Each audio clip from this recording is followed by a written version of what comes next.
Well, good evening, everyone, and welcome to the first in a series of monthly programs from Americans for Prosperity Foundation called Insight to Action. My name is Dave Johnson. I'm the Senior Director of National Programs for AFPF.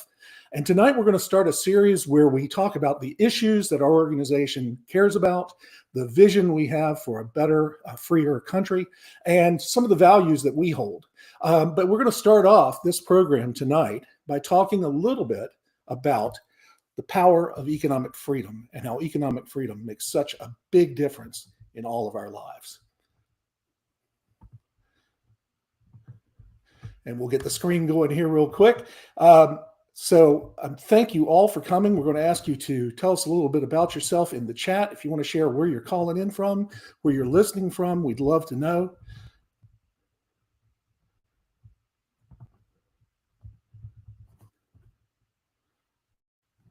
And sorry for that. So this is, as I said, our inaugural Insight to Action online program. We'll be doing these on the first Monday of every month going forward. So put that on your calendar, look for the invites. We'd love to have you join us. The power of economic freedom. What does it mean to you and I? What does it mean to the world? What does it mean to individuals? That's what we want to talk about a little bit. So I want to start off with an explanation of something that we do when we do this program live. I wish you were with us somewhere where we could do this in person tonight. Obviously, we want to try and share the message as far as we can. But we always start this presentation off when we're in front of an audience with a little thing called the trading game. I'll explain to you how it works and tell you a couple of lessons we hope you'll get out of it. And also, if you ever see on our website that this program is being done live, I encourage you to go, if for nothing else than just for the trading game. So we start off with our audience in a room. We'll give them a brown paper bag. And that brown paper bag will include 4, 5, 6 items. And those items might be a delicious chocolate bar, maybe some travel toothpaste, maybe a car freshener, perhaps some erasers, and even perhaps a few handkerchiefs. And once folks open their bag, everyone in the room has different items in their bag, by the way. Once they've opened their bag, we ask them to give us a score of how much they value the contents of the bag they've now been given that are now theirs. We'll say, rate this from 0, which is, I can't believe you put this junk in front of me, to 10, which is, I can now leave this training so happy I've gotten my heart's desire in this bag of stuff. Traditionally, people will rate this, some rate as 0, some rated a 10 or a 9 or an 8. But generally, the room average is going to be around 4 or 5. That's about where people are happy. Now, we tell them we're going to go another round. And this time, they can trade anything in their bag for anything in one other person's bag. Just one. They can only trade with one person. Everyone has to pick a partner. And let's say you've got all those great things I just showed you, but your partner you can now trade with has these cool July 4th sunglasses. Or maybe you've got the chocolate bar, but they've got yummy chewing gum, bubble gum.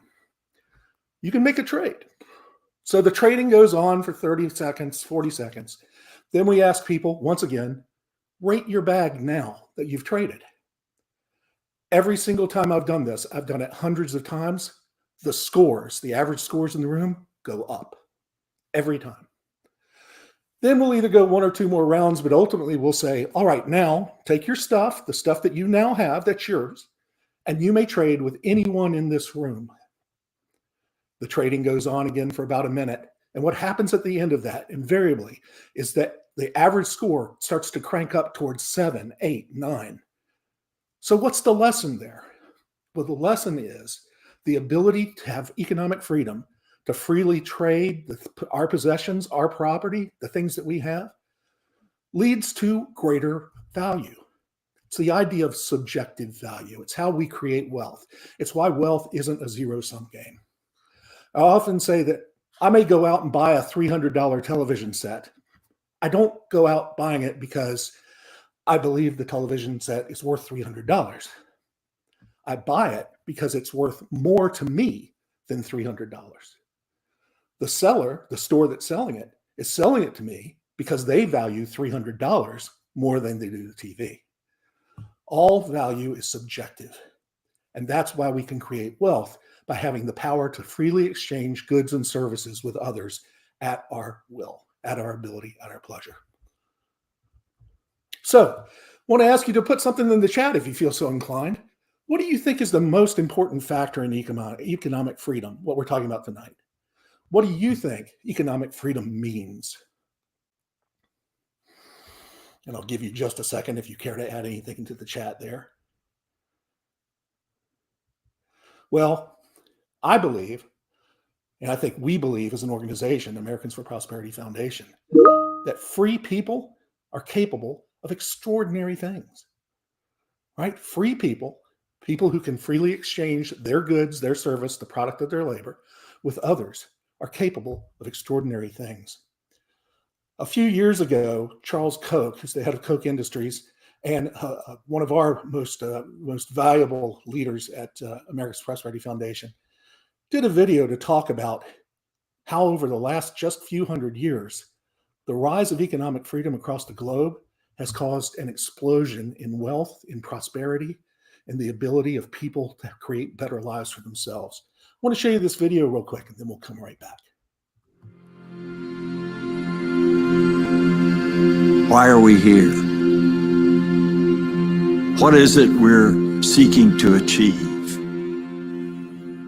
We're here to break barriers because free people are capable of extraordinary things. This isn't just theory, it's history. For thousands of years, the human experience was full of misery, death, disease, abject poverty. Across the world, ruling classes controlled everyone else. They put up barriers that blocked progress in nearly all aspects of life. But then a series of events converged that started to liberate the masses.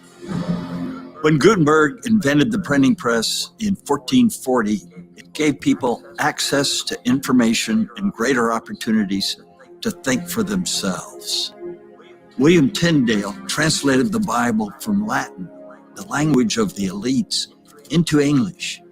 Those in power burned him at the stake for this act.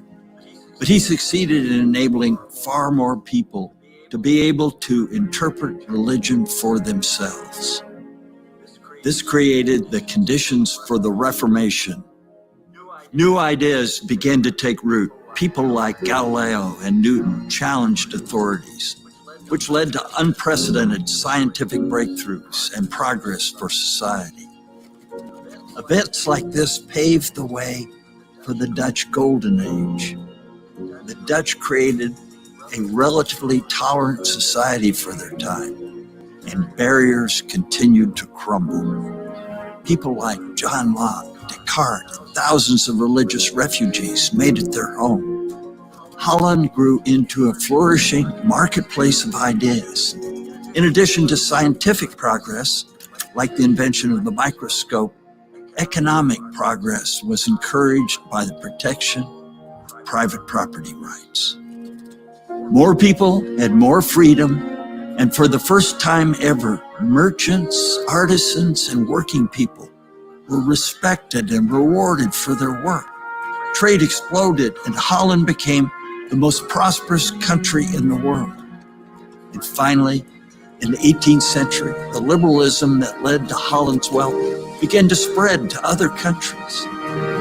In America, the ideals of a free society were reflected in the Declaration of Independence.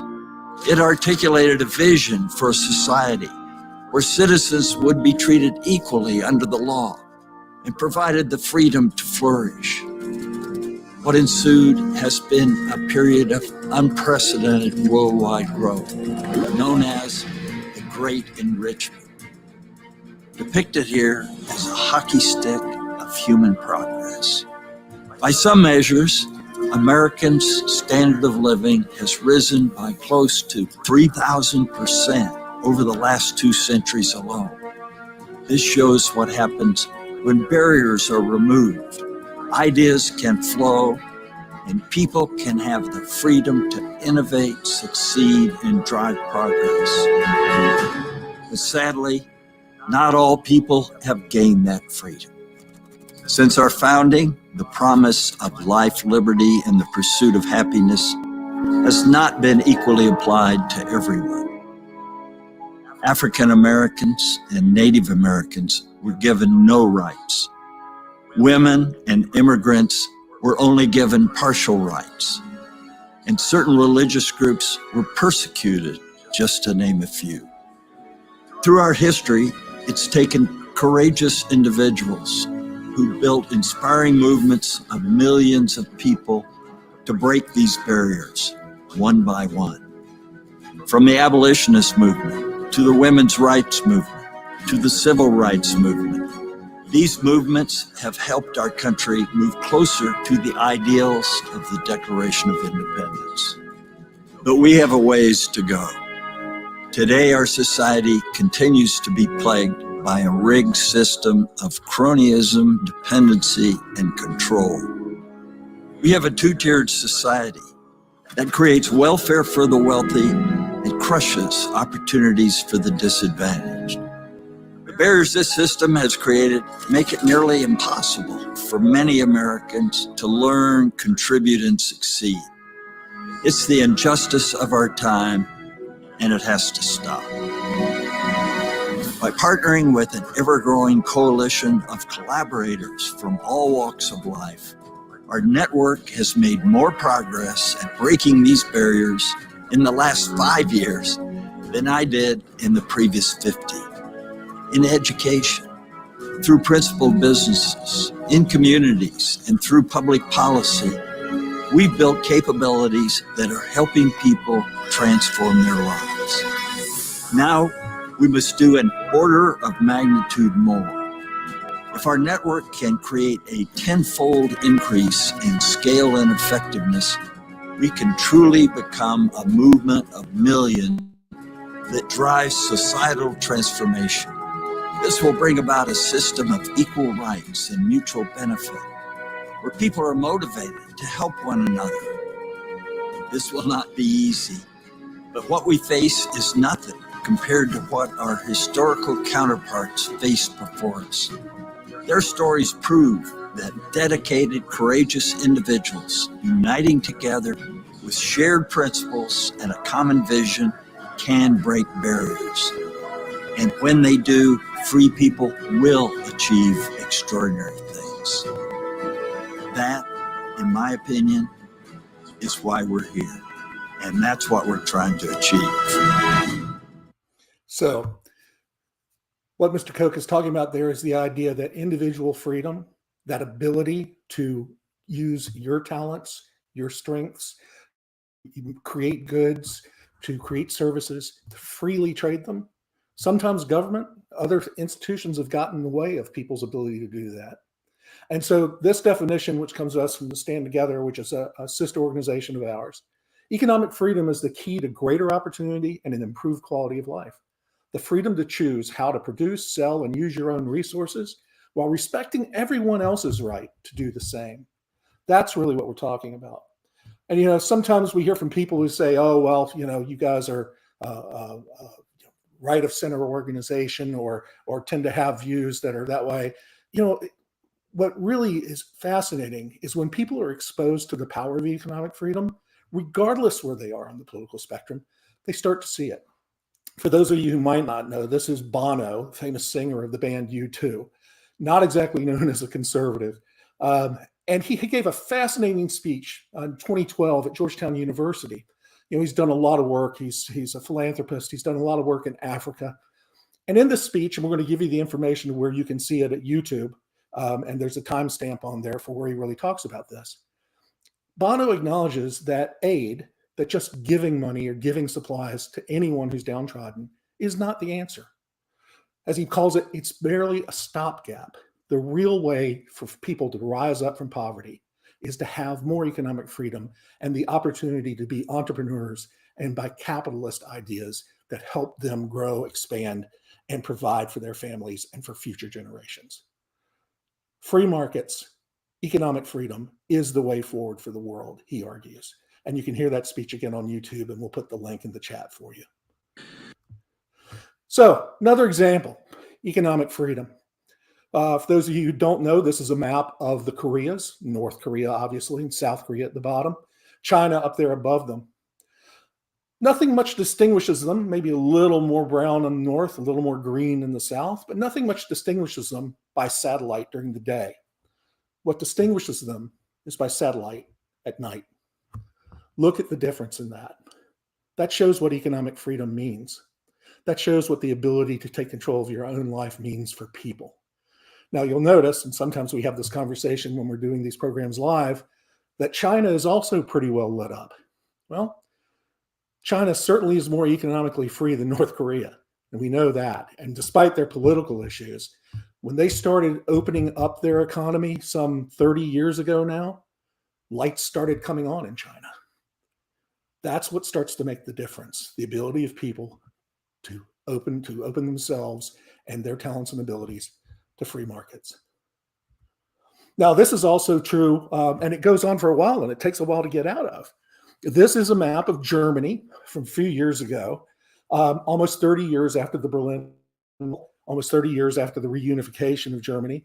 And to this date, the areas of the East, the states in East Germany, are still playing catch up with the states in West Germany in terms of GDP. A lack of economic freedom is a generational problem, and it takes some time to fix. But East Germany today, and I just had a trip to Berlin this spring, and I can tell you, if you talk to people there today, they're feeling much more hopeful about the future than they were under the times when they were under communist rule. So, what are the indicators of economic freedom? Well, first off is personal choice. Your ability to choose what you're going to buy or what you're going to sell when you want to buy or sell it. It's that simple. It's the ability to control your purchases, but it's also your ability to control what you want to sell, what you want to do, how you want to make money in a free society. Freedom of exchange. This is truly important. It's the idea that I can exchange my labor, services, or goods with anyone I choose to do so. It's a decision that we each should have the right to make. Sometimes government regulations get in the way of this. We've all seen that picture in some states of two little kids setting up the summer lemonade stand. And for some reason, a pesky neighbor or an overzealous police officer or someone from the city hall comes out and tries to shut them down. That's the simplest example of why the idea of freedom of exchange is so important. We've got to be able to take and keep control of our personal abilities and our personal pocketbook. The freedom to start a business and compete.